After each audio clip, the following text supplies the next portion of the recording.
Salutations! It's about time we reached into the wrestle territory, except I don't believe the Spoony one covered 10-7-10 to be specific. He might have talked about it during his review of the 2010 Bound for Glory. It has been over a decade since the infamous date for wrestling fans, 10-10-10. They hyped it up, TNA hyped it up, and then the pay-per-view happened, and well,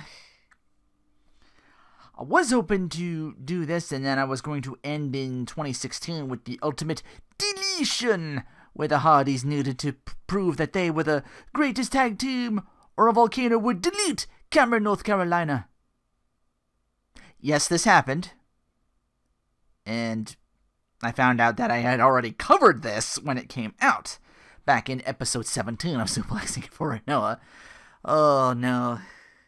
I've reached that era in my old age where I forget what I fucking did. It's bound to happen sooner or later. So now I'm just starved for good Impact/TNA, and I really gotta do this episode. I couldn't get 10-10-10 for free, but I can cover what is for free, I can link in the description, the TNA Impact before the glory, they call it. So 10-7-10 we'll have to do. And afterwards I'll read a Wikipedia article on the pay-per-view and just try my best off just memory of what I've read and what I remember from the Spoony ones thing. And just seeing stuff on YouTube over the years.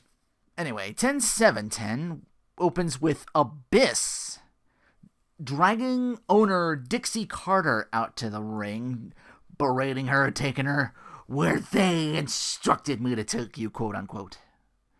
She's screaming for security or someone to help as Abyss yells, "Stay back!" Abyss has in his, they're cuffed together, and in his other hand, Abyss has, this weird... I found out later he was holding, two things, but all I remember was the large 2x4 with the nails protruding out of it. Wrestle watchers already know, but who names this monstrosity of a weapon Janice? This I remember. But he's pretty much holding Dixie hostage as he unmiked cuts a promo like he's sitting out in the crowd with him, with Dixie in captivity.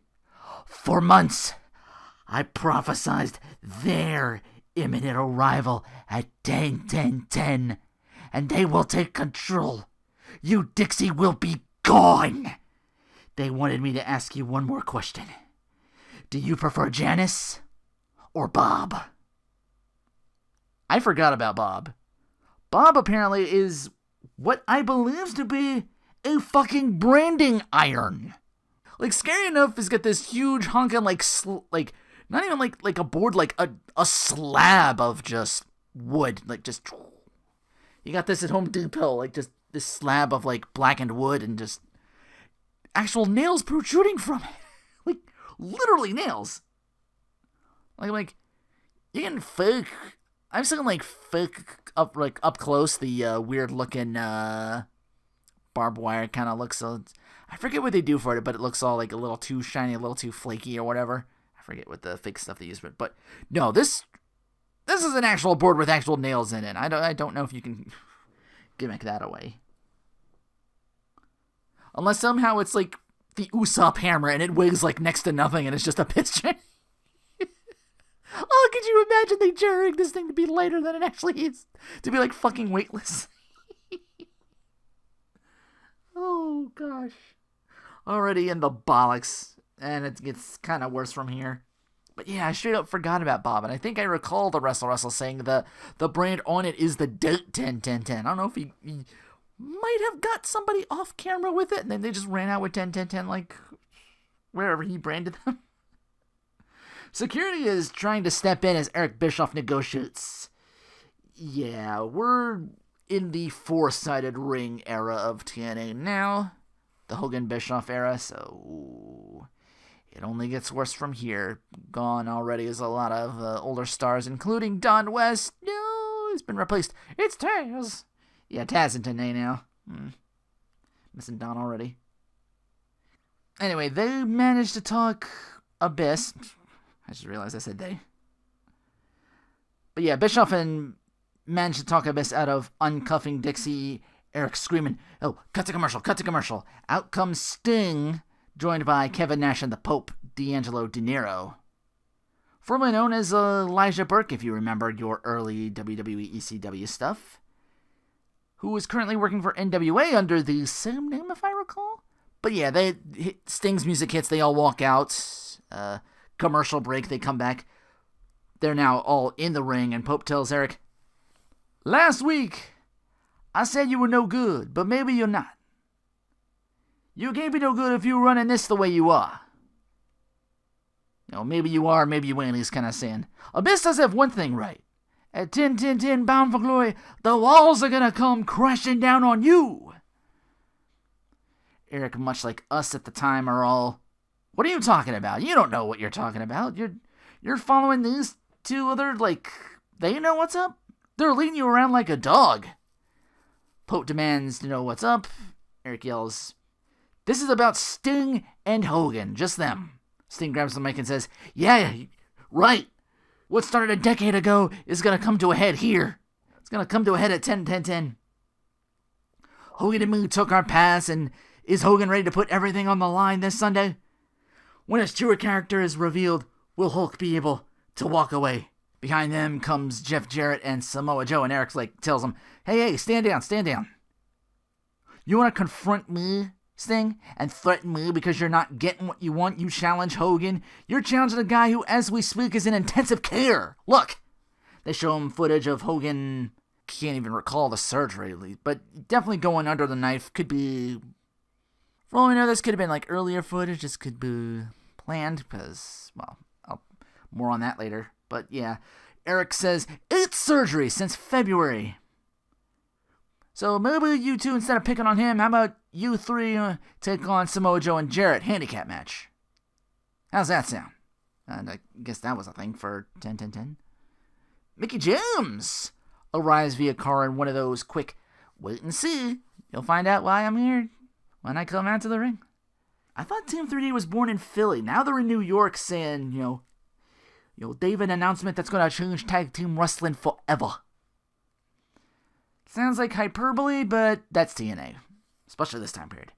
So yeah, 16 minutes in of talking, we finally get our first match. We get to see 16 minutes. I've heard worse in WCW and TNA, so 16 minutes, that's like a bad episode of Raw, probably nowadays, who knows. We get to see who owns the rights to the Beautiful People name. We really needed to do this, I guess. It's Madison Rayne and Tara, formerly known as WWE as Victoria, arriving via bicycle or Vespa, whatever, versus the OGs, Angelina Love and Velvet Sky. Before the 4 of them altogether battle in a fatal 4-way for Angelina's Knockouts title this Sunday. That goes about 5 minutes. Angelina gets the pin on Tara. Eric's secretary, Miss Tessmacher, comes out and calls them all whores and reminds them of the 4-way match. And to ensure everybody, all you skanks in there, are going to be throwing hands at each other, Hardcore Country! Mickey James debuts and announces, Hey, I'm special guest ref in this thing. Backstage with Dixie Carter, she has had enough. She wants Abyss fired for this. Demands Eric do it in the ring. Humiliate him like he did me. He's like, I'll go out there and take care of it. Next matchup, the Nature Boy, woo, versus Mick Foley. With still that same patched up over the eye that he had opened up by himself at the beginning of his match with Sting back in Lockdown 2009. This time, Flair opens Mick up with a closed fist. Also like Lockdown, Mick is dressed like Cactus Jack with the flannel. He's got the barbed wire bat to open, he uses that to open Flair up. He hides it under the ring steps. Has anyone ever thought to do an under the stairs spot? Has anyone ever thought to just open up the stairs and I was like, oh, I have this weapon. I was hiding it the whole time. I can't remember a spot where they hid stuff under the stairs. I don't know. I just thought it was really interesting. I was like, wow, how's no one ever done that before? How's no one ever done that since, as far as I know? But they brawl up the ramp. Flair tosses Foley over it and sends him crashing through a table on the floor. After the commercial break, they're back in the ring, and Both these men are Crimson Mask. As Flair, during the break, they show, he batters Foley in the head with Foley's own book, which I can't be arsed to remember which one it is. If Abyss isn't booked tonight, it's up to Flair to get out the black bag of thumbtacks. Except I found out later Abyss is booked tonight. But he gets back body dropped onto him. Mick goes for it's this flat board, and it has like a mass of just this razor barbed wire on it. It's just like flat board, but just like a bed of barbed wire on this little board thingy. Rams it into Flair. I just now realized this was a last man standing match, because maybe I missed it in the commentary. I was just watching the match, but referee Earl Hebner starts counting while Flair is down. I saw no count for Foley out on the floor after the table spot, hence my fucking confusion. Foley gets a table set up, low blow from Flair, so he can top rope dive onto Foley. Both these men get up. Flair on his feet, he's fighting. He does that little Flair flop thing where he's like, oh, let me at him. Fisticuffs, and then timber, wham! Oh, I bet he regrets doing that. There was like tacks on the floor where he fell, and even the commentator was like, oh, shit. Oh, God, look where he fell. I'm like, yeah, he regrets doing that. I'm like, consummate fucking showman. But wow. But yeah, even though he's up, that apparently is enough to not answer the 10 count. That didn't seem to do... Like, the fact that Flair is on his feet, so the count should have been restarted if Flair fell. But no, maybe Earl just decides on his discretion, yeah, let's Mick win this and just bring this home. We're just running out of time on the segment. Even the announcers, Mike Tenay and Taz, are wondering, what happened? What happened? I didn't even see a count. Rick incensed. He goes to leave. Mick reminds Rick. I should have said Flair Foley.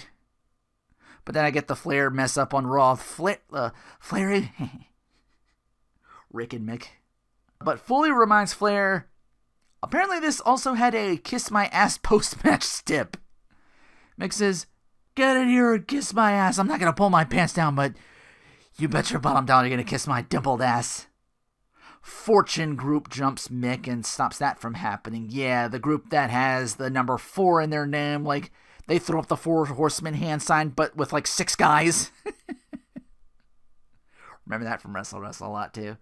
Extreme version 2.0 or just EV 2.0? Or is it ECW version 2.0? Which acronyms would not work like that way either. I assume it's Extreme because ECWV 2.0 is too long. But yeah, it just consists of a bunch of just old ECW guys that were like the, not like the luchador stars or your like mat technicians. No, these were all the crank shit over your head and beat you down, like Sandman, Raven, Rhino. But yeah, they run them off to save the day, and then because their match is set up for a lethal lockdown, so I figured EV would win. They should be used to weapons, but most of them probably can't really work too well, and they're in there with like already established stars. Fortune was like AJ Styles and Kazarian and Beer Money near the end of that. That's what it always should have been, just those 4 guys. And the Kazarian with like that really good Flair hair kind of thing going on at that time with the glasses. Looked amazing. That pomp game on top. There's not even time to clear the ring of the last match's debris, but Eric says, no time. Abyss, come out here so I can fire you. Rob Van Dam. The whole effing show. RVD tells him, I'm not going to let you take away my match with Abyss. Quote, either Abyss wrestles Sunday or Dixie loses the whole effing show. Okay, so now Eric's got to go backstage and confirm that with Dixie. She didn't hear that and just check it out, but nah. 2 hours, we got to drag this out.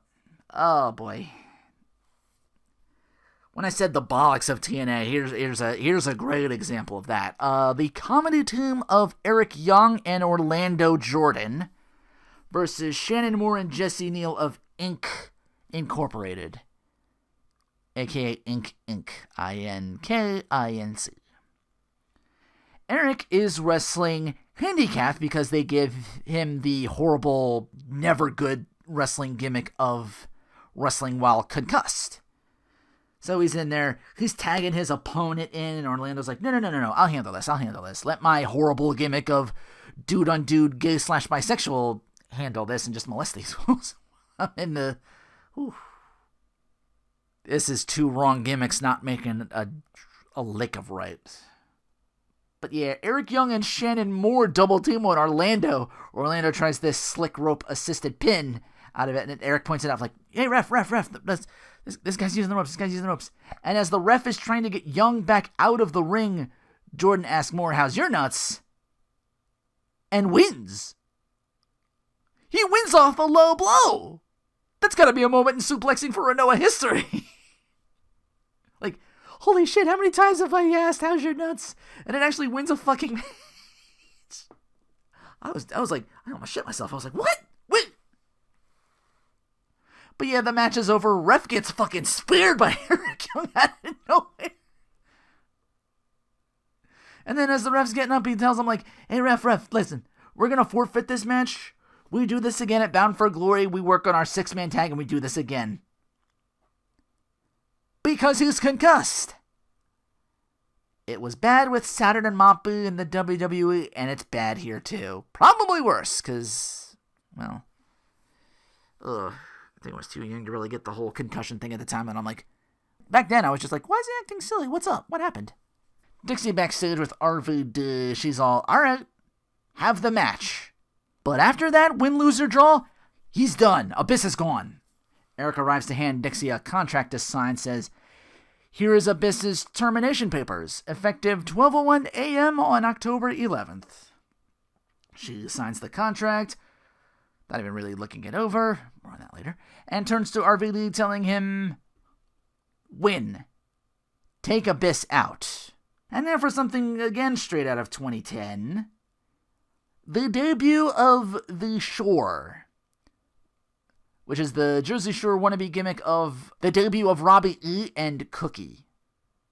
You know, The Shore is finally in TNA, my dude. 0 hot girls in Florida, I see a bunch of grenades. Was that a terminology?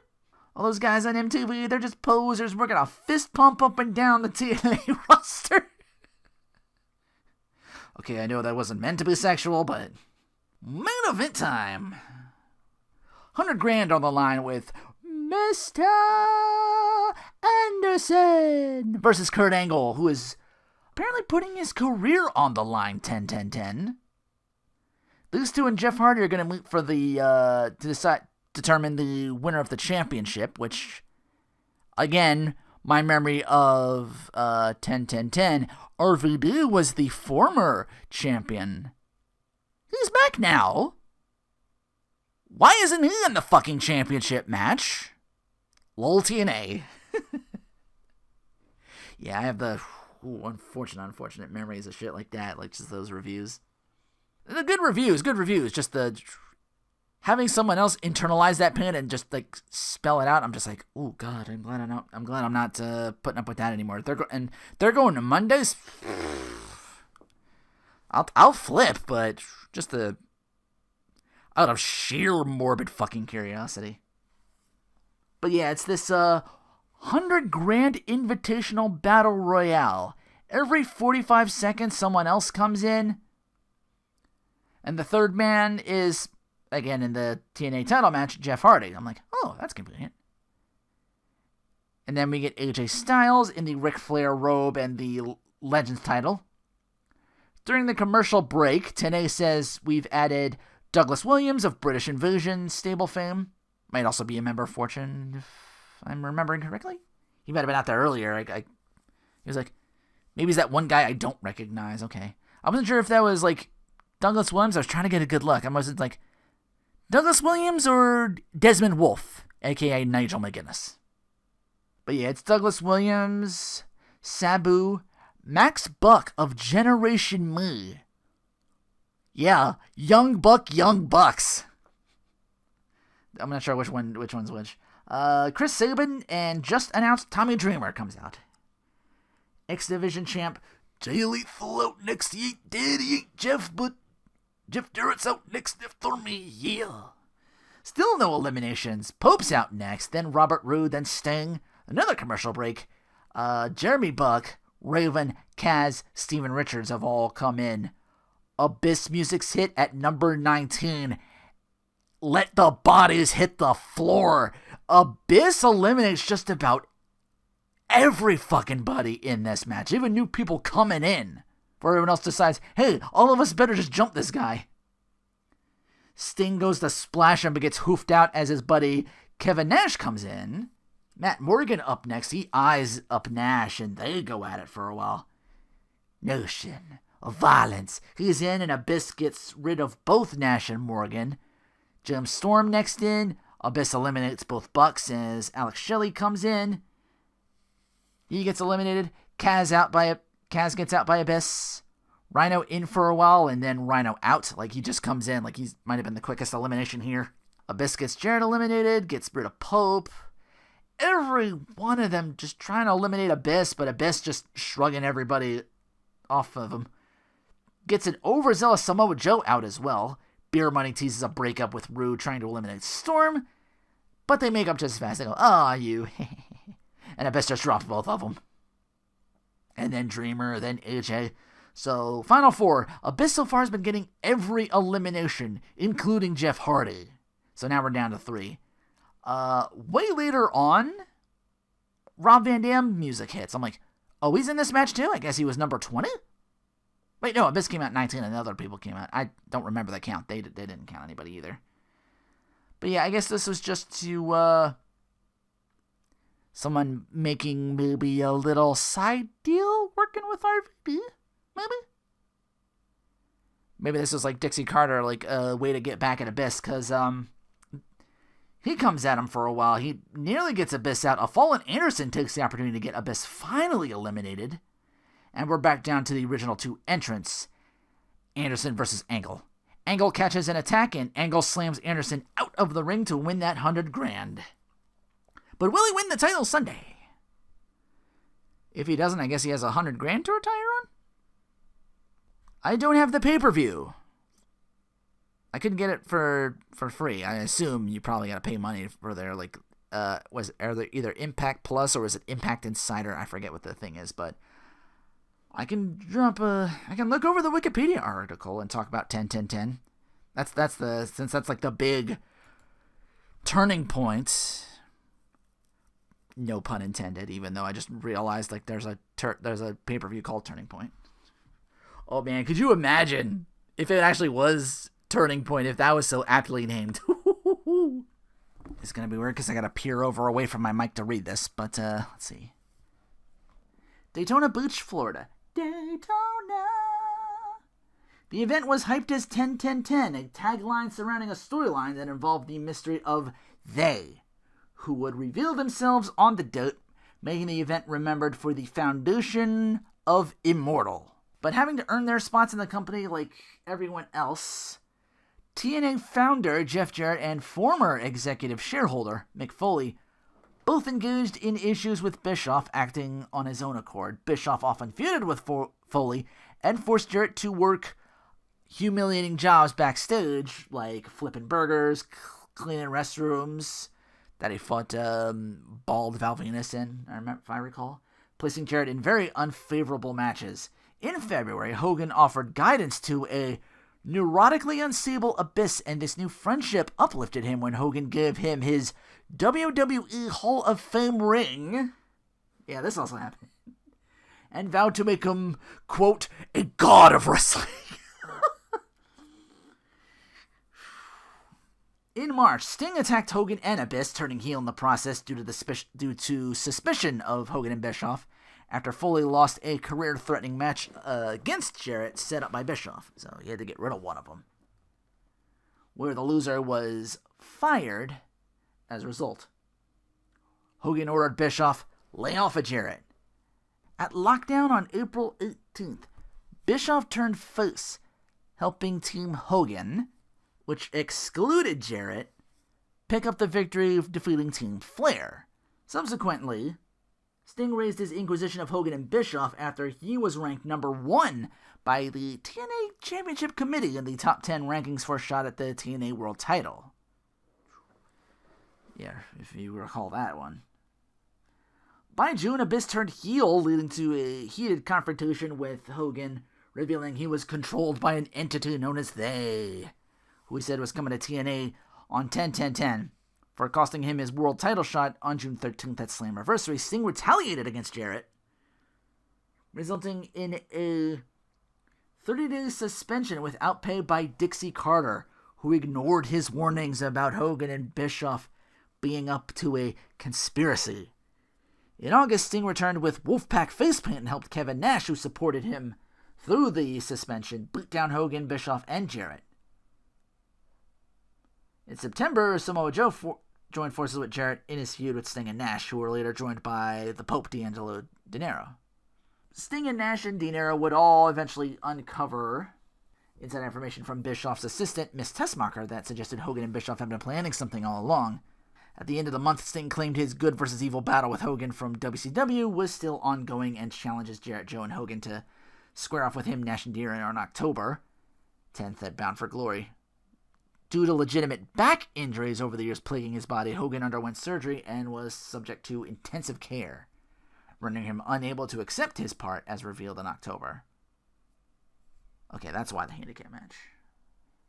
The primary match heading into Bound for Glory surrounded Jeff Hardy, Kurt Angle, and Mr. Anderson, who competed in a no DQ match for the vacant TNA World Heavyweight Championship from a guy who actually returned and is having a match. Rob Van Dam. This, again, I remember this. Angle, who returned from a hiatus, was ranked number 2 by the TNA Championship Committee in the first top 10 rankings, which listed the top contenders for the world title. However, Angle pulled out of that position to begin at the bottom in an effort to prove himself, claiming he'd retire if he lost a match during this title hunt. Literally started from the bottom, now he's here. On the August 12th whole effing show edition of Impact, when TNA World Heavyweight Champion Rob Van Dam sustained multiple severe storyline injuries from a brutal attack by Abyss, forcing him to surrender the title, as seen next week when vacated by executive producer Eric Bischoff. As a result, Bischoff announced a tournament between the top 8 contenders, with the final scheduled to occur at Bound for Glory.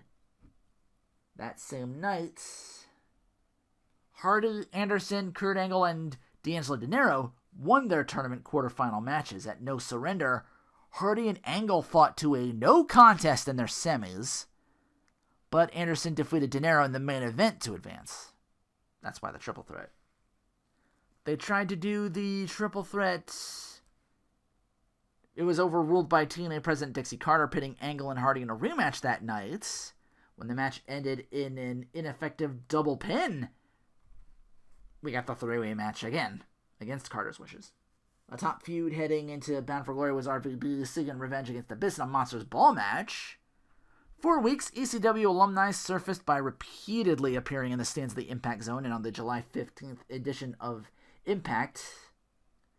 Then TNA World Heavyweight Champion RVD reunited with his longtime co-employees from the defunct promotion, who saved him from an onslaught by Abyss. At that whole effing show thing, Van Dam defended against Abyss in a Stairway to Janice match. Later the night, Van Dam and ECW alumni dubbed EV 2.0 were attacked by Abyss and Fortune respectively.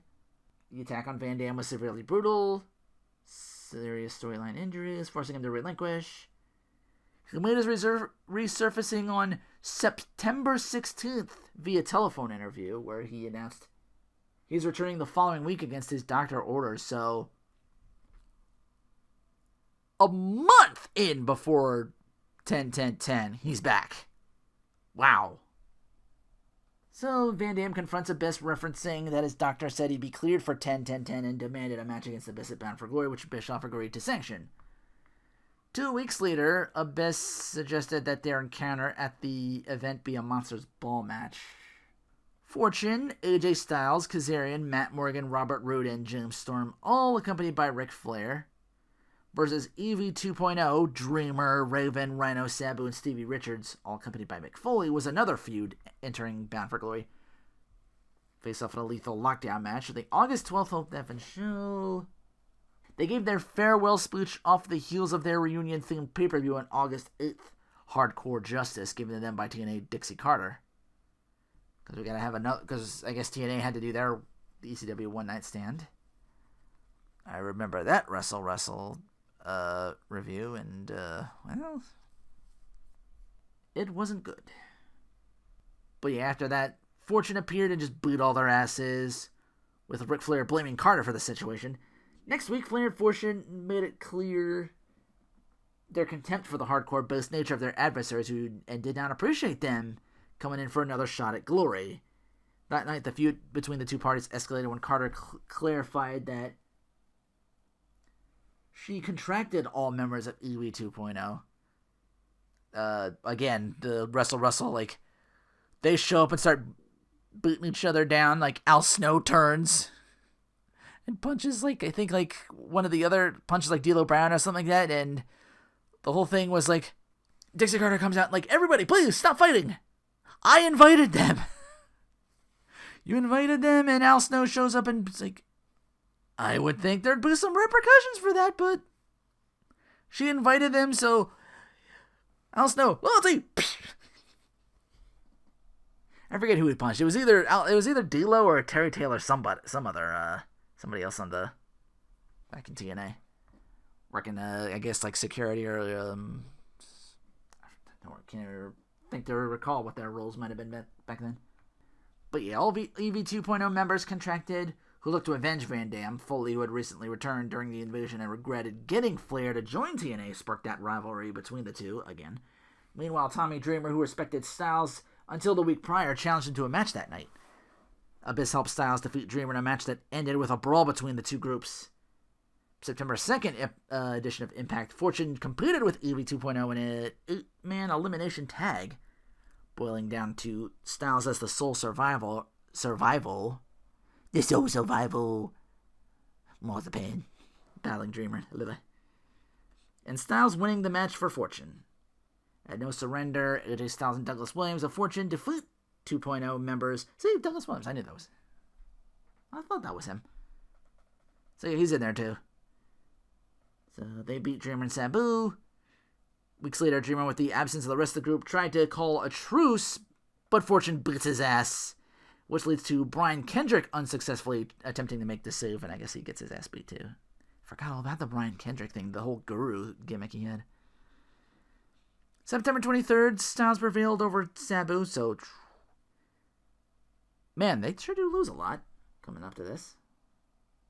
Like, why even have the match? They're 0 for life against Fortune, apparently, according to this. Because as soon as they show up and join, they've been getting their asses beat every single time. So they set up Lethal Lockdown. After EV 2.0 mounted some momentum next week, Foley confronted Flair to resolve their differences. It's that last man standing match I mentioned earlier. And then the Knockouts feud of Angelina Love defending the championship against Tara Madison Rain and Velvet Sky. Since her return from an injury in June, Love focused on going after the Knockouts title and Beautiful People. Now composed of her partner Velvet Sky, along with Madison Rain and newbie Lacey Von Erich. Something else in TNA that'll live in infamy, I'm sure. At Victory Road, July 11th, Love beat Rain for the title by DQ. Because, yeah, no titles would be saved by disqualification. That was always a NWA TNA thing. Because I believe Abyss beat Christian Cage that way, or Sting, or something like that. I think that's how he won the title. The result of a stipulation is put in effect in case Sky or Eric interfered in the match, which appeared to be so. As it turned out, this is the unknown biker helmet, this shit. Due to Raven's recent attitude, actions, and apparent affiliation with the Mystery Woman, Sky started to get into problems with her. On the July 22nd episode of Impact, the title was returned to Rain because it could not be confirmed if Sky or Eric were the Mystery Woman. They could have solved this at the preview by taking off the helmet. It's Tara. I'm like, she's not one of the Beautiful People, but then she joins the Beautiful People later? Well, Madison Rain's version, anyway. If you're in the stable, if she's not in the beautiful people, even though Madison Rayne is in the beautiful people, would not by transitive properties of some sort make Tara a member of the beautiful people because she's working with her, or she was just the outside, like. Even when I attempt to explain it, I'm lost. So yeah, when Angela Love returns, Sky reunites with her, and thereafter found themselves feuding with Rain and the Mystery Woman. September 2nd, that's when she reveals herself as Tara, who lost a career versus title match again, then Knockouts champion Rain on May 16th at Sacrifice, with the reveal establishing Tara as a heel.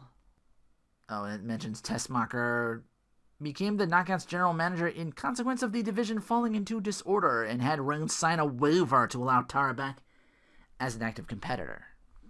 Now we get the actual event. Prelim matches. Let's see. Motor City Machine Guns defending the TNA World Tag Team Championship against Generation Me, the Bucks, in a highly athletic match. Oh, I'm sure of that. That probably was pretty good. The Guns mostly took control of the first half of the match, and one highlight: double suicide dives on Generation Me outside the ring. The match got explosive and led to a back and forth with plenty high flying and high impact executions. In the end, Generation Me set up a double team move that involved Jeremy rolling up Shelly and Max on the top rope. Quickly, Sabin ran and sprung off Jeremy's back on the top rope and hit a release German suplex. The Guns later followed with their signature skull and bones. Is that the sliced bread thing? Nah, I highlight it and it just says Motor City Machine Guns, who retain their titles. Oh no, this is the whole thing. Okay, it's a preliminary, like I think, I'm thinking pre-show. No, then there's the main event matches down here. I see what they're talking about. Okay, once again, imagine my confusion, because they're talking about the Knockouts Championship is next. I'm like, wait, that's the pre-show. But yeah, the Fatal 4-Way with Mickie James as special guest referee. During the early stages, the match evolved into more of a tag team match of Rain and Tara versus Love and Sky. It broke down to an all-out beatdown during its final moments. Tara went for the Widow's Peak on Sky, who countered, pushing Tara into Rain, who fell off the apron onto Love on the outside. Tara ended up reversing Sky rolls up into her own and won the match, becoming Knockouts Championship for the 4th time in her career. After the match, Rain argued with Tara. When Mickie tried to fathom the issue, Rain pushed her away. Mickie retaliated by grabbing her, and as Rain went to strike her, Mickie blocked it and knocked her out, smiling at an upset Tara before leaving the ring. Alright, next match, Inc. going up against Eric Young and Orlando Jordan. During his entrance, Young brought the so-called TNA rulebook to the ring. A much playful Young played his shenanigans, such as assuring the referee's duties, turning on his partner to help Inc. and taking advice from the TNA rulebook during the match. One comedic moment in the match, which displayed alternating offense, was where Inc. turned on Young and jerked him and Jordan back and front and back on the top rope. That's actually what the Wikipedia article says. Turned on Young and jerked him and Jordan front and back off the top rope. Whew. With Young still defecting to their side, Inc. eventually capitalized, executing their Samoan drop Morgasm combination finisher. After the match, Young celebrates with Inc. in front of Jordan, who was not pleased. Jay Lethal defends his X Division Championship against Douglas Williams in the 4th and following contest. Williams dominated the match from a technical standpoint. On the defensive, Lethal constantly attempted to turn the tables, but Williams one-upped him. At one point, Williams almost won with the Chaos Theory out of the ring corner in the end. Williams attempted a Hurricane Rana on the top rope, but Lethal reversed it to a Sunset Flip roll-up on the canvas to retain. After the match, Lethal exited through the crowd and encountered an attack from Robbie E., who was accompanied by Cookie. Robbie attacked Lethal back to the ring and executed a jumping cutter on him. Robbie, with the X Division title, alleged that Lethal was an embarrassment to Jersey and made his intentions clear that he was going to win the title. And now for the main event matches. RVD versus Abyss in a Monsters Bowl no rules match.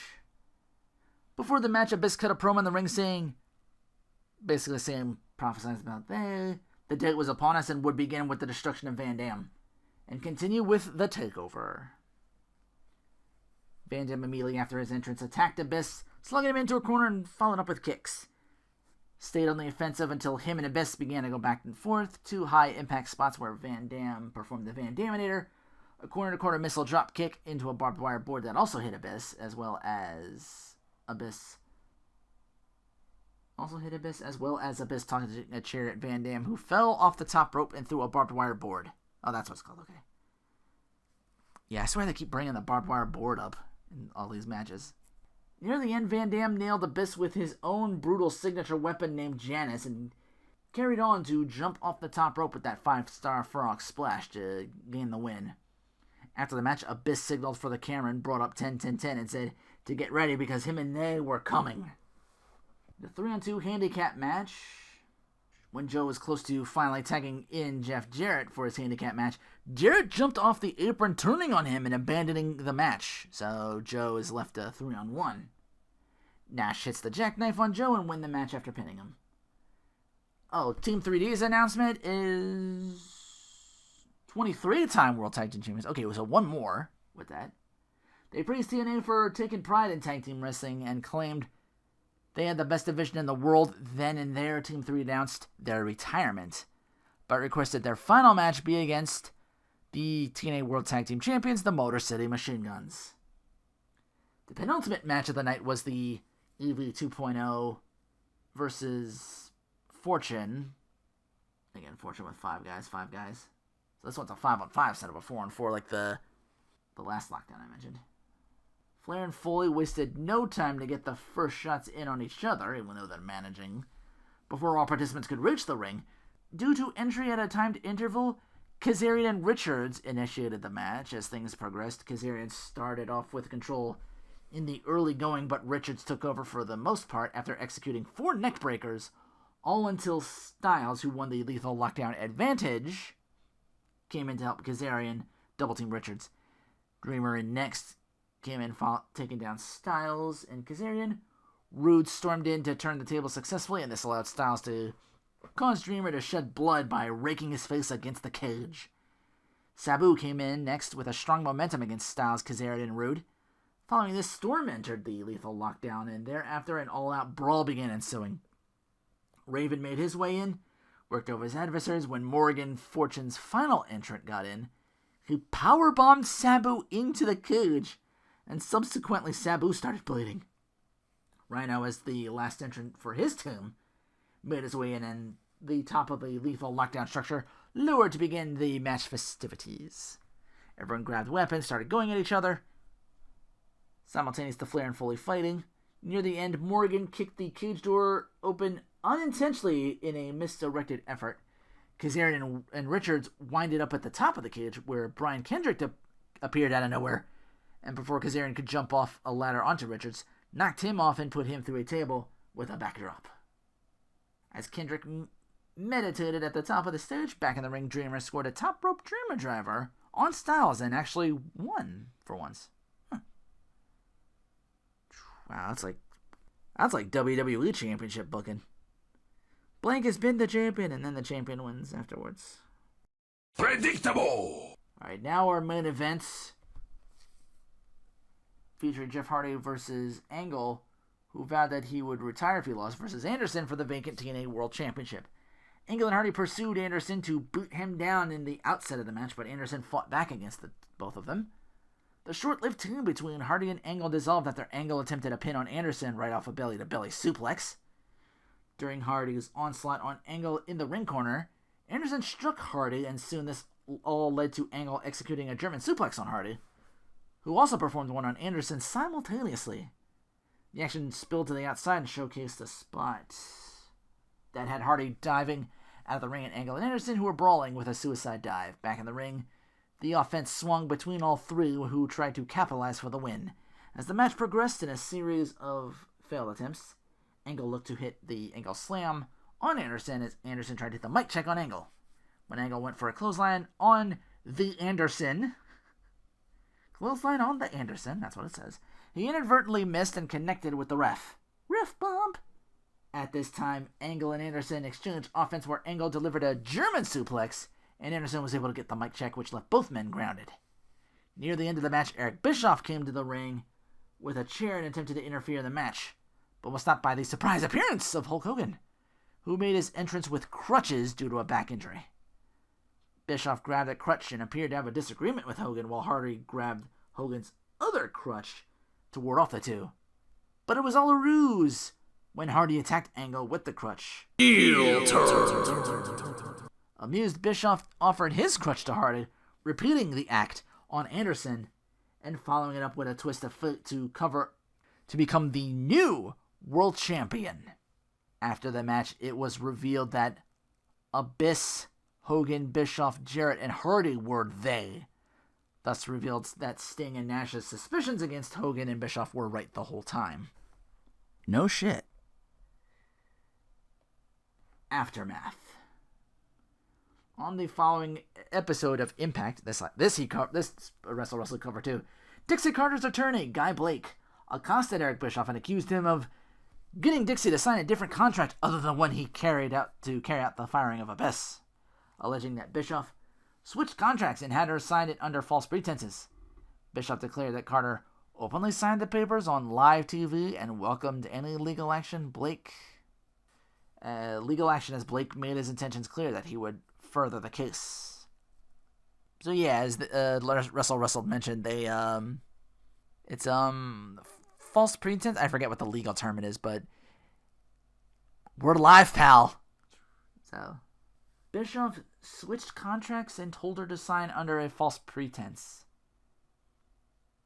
You could probably run it back and see that if he said out loud, like, here's the contract, like, or he could have just handed her, like, a contract for her to sign.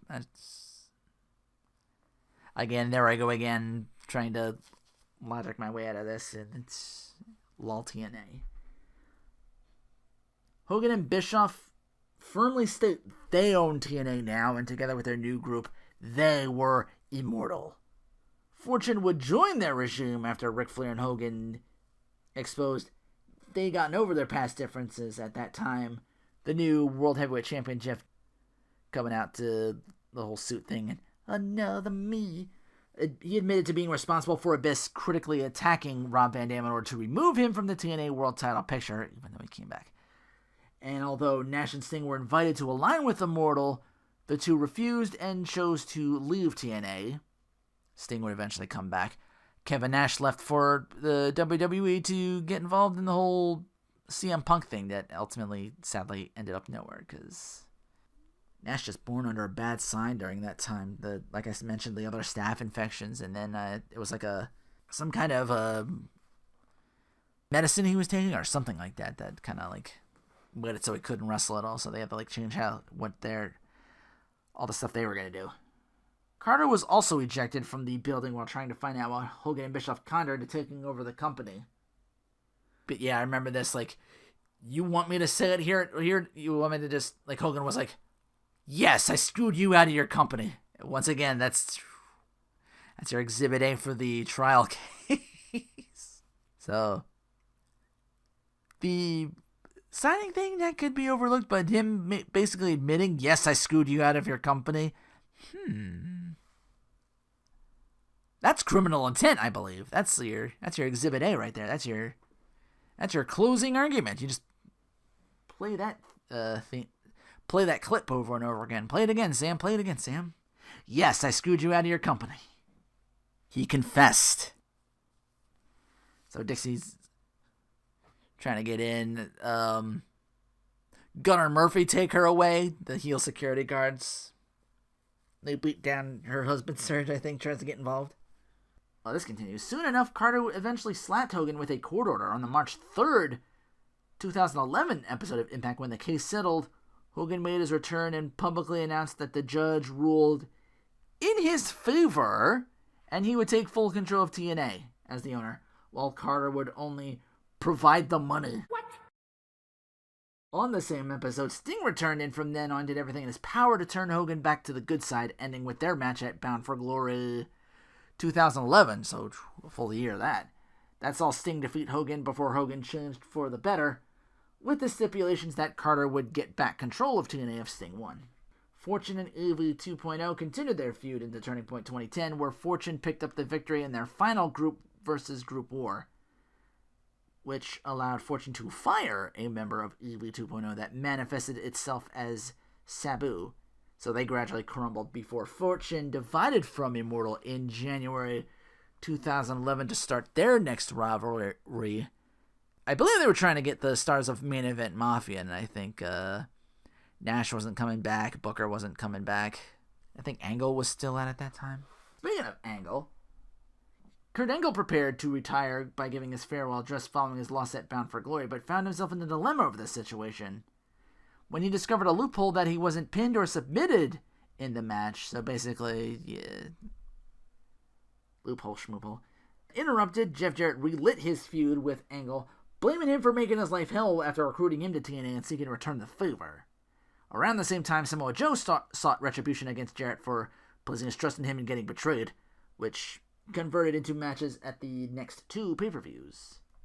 In addition, TNA World Tag Team Champs Motor City Machine Guns went on to finish up their feud in a successful effort with Generation Me at Final Resolution 2010 in a Full Metal Mayhem match for the titles. So yeah, Generation Me on that way out too, I guess. Yeah, I remember them being there. I don't remember much in and out of it though that well. TNA, you could have at that time practically a cup of coffee. So that was a double. I may do more of these in the future, but I gotta watch and script more reviews for my 25 days of review miss while still trying to finish more Kemco games.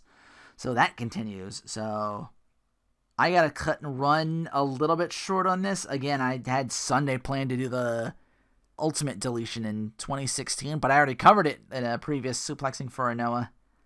And having already to scrap an entire recording of commentary for Lockdown 2009, so that whole day was just gone. So I will end it Friday with Destination X 2012. I do have another 2012, but it might be something in the future. Funny enough, it is a Bound for Glory 2012, so another, maybe I'll cover that, and maybe I can, in the meantime, find more stuff at the time, but I really need to get back to my usual stuff. And again, really start watching more stuff if I want to get scripts ready for 25 days of review in a row. That's gonna, whew. It's already 11:10 over here. Current year. As I'm recording this. So yeah, this is going out later today. But with that said, that's it for TNA Before the Glory and Bound for Glory, 10/7/10 and 10/10/10. So, until next time, take care, and thanks for listening.